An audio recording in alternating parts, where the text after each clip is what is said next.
Alright guys, try this again. She has screamed bloody murder the last 2 times I've tried to start. So let's see if we can make it through now. Alright, so labor and delivery vlog.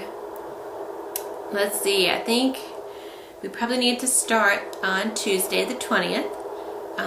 Was our... No, I'm gonna yawn. Our second wedding anniversary. I went in for a doctor's appointment. Just a regular checkup. They did check me again. I was 6 centimeters fully effaced. I'm pretty sure he did a membrane sweep. He kind of dug around in there, and I had some pretty good bloody show afterwards. My blood pressure was up a little bit from where they wanted to see it. So we went over to the Women's Center at the hospital and were monitored for a little while. Did some blood work. Everything checked out fine. We came home. I was having contractions while I was there. They were pretty strong, I guess. The nurse couldn't believe that they weren't painful to me, so I guess they were pretty strong.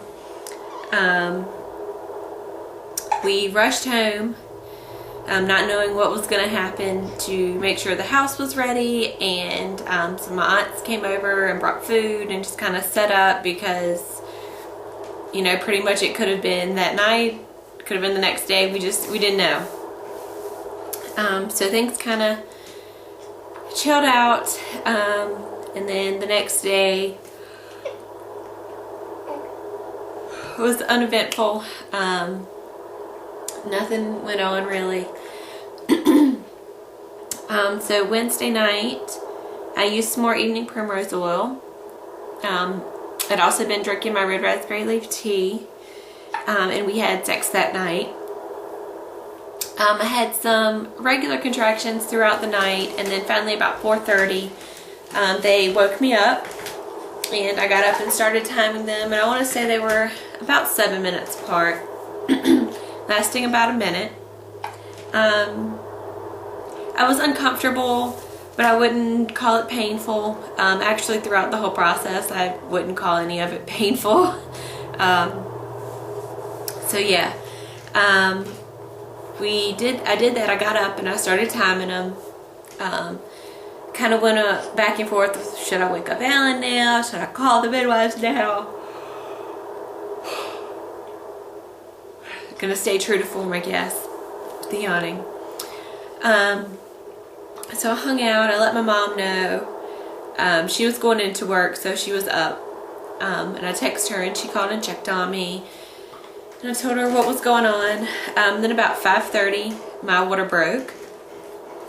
It was all good. It was a little pink tinged at the time because I had just had some pretty good bloody show. Called the midwives, let them know, and they packed up and headed on out to my house. Contractions, I think they did kind of pick up. Once my water broke, I kind of stopped timing them because I was getting myself together, and then my mom was on her way over, and Alan was up, you know, filling the pool and stuff like that. So from then on, I didn't time them anymore. I got up and I did my hair and I put my makeup on, and just kind of hung out and waited for things to happen. I really have no idea what time anything happened. Between 4:30 and 3:13 when she was born, I have no perception of time. I know that I threw up a couple times, and then I guess maybe it was around 1 o'clock-ish. I don't know. I think I was checked, and I was like 8 to 9 centimeters-ish. I know that I had like a second little pocket of water that was forming then when she checked me. And I want to say that's about the time that I started feeling pushy. Hey, sugar bug, you being sweet? And I had gotten out of the pool. They wanted me to move around a little bit and use the bathroom, so I did. I got out of the pool, hung out for a little bit. I was starting to get tired and I wanted to lay down. So I did, and I did not like it. So I kind of laid down and I pushed a little bit laying down. And I'm not sure how long I was laying down, but it was several contractions because they were kind of coming one on top of the other, and I couldn't get up.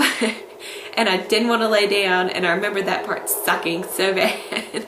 And Alan was sitting with me, and I was kind of like kind of side lying, and I kind of had one foot kind of propped up over his shoulder, and I was pushing that way. And I remember that bag of fluid popped, and he about had a stroke right there. And it wasn't a whole lot, it was just a little bit, and it popped, and he was like, oh my god, freaking out. And I remember the whole time I never really like gripped onto anything except then, and I was squeezing the hell out of his finger. And he was like, oh no, you're only getting one finger. So I finally got it together and I was able to get up. And at this point they were rewarming the pool for me. So I got up and I had a few more contractions leaning over our dresser. And then once things were ready for me in the pool again, I kind of walked into the hallway, and I think I had one or two contractions kind of in the hallway, like gripping on Alan's shirt. I remember gripping his shirt. And then we got back in. I was able to get back in the pool. The whole time for contractions, I was vocal. I never felt out of control. I didn't like scream. There wasn't any like painful sounds. It was just real deep low moans. I was really loud. I remember other people that were here were just like, oh my god, it sounds horrible, but I was never in pain. The moaning was really just like this release of energy, I guess is how I can describe it. It was really intense. And the sounds that I was making was really just this release of this energy that I was feeling. So I got in the pool. Alan was hardcore. He was not getting in the water with me, so my mom got in the pool with me. And for a little while I just kind of leaned back up against her in like a kind of semi-sitting position and pushed that way. I guess I wasn't really making a whole lot of progress that way, so they had me move. And I kind of leaned over the side of the pool like on my knees for a little bit and pushed that way. And then they had me bring up like on one knee, like I had, you know, like you kneel down like somebody proposing. I had my right knee up first, and I pushed that way for a little bit, and then they had me switch legs. And when I switched legs is when she came down. I don't even know how many contractions I had that way or how many times I pushed that way, but it was like all of a sudden she was down there, she was crowning. I kind of reached down and was supporting her head and my perineum as she was crowning. And then I transitioned back over, leaning onto my mom, and she crowned and was born that way, in the kind of semi-sitting position. So yeah, that was at 3:13. She was born, and it was like it was so fast once she actually like crowned. I remember her head coming out, and I want to say maybe it was like one or two pushes, but I kind of wasn't pushing through them. It was kind of little pushes, and then I was kind of like breathing through the sensation to kind of let things stretch and relax.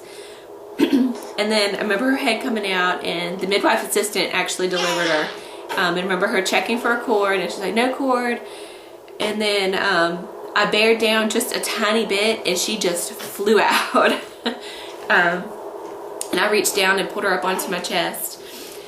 So all of that was pretty uneventful, and I called it easy. I don't know.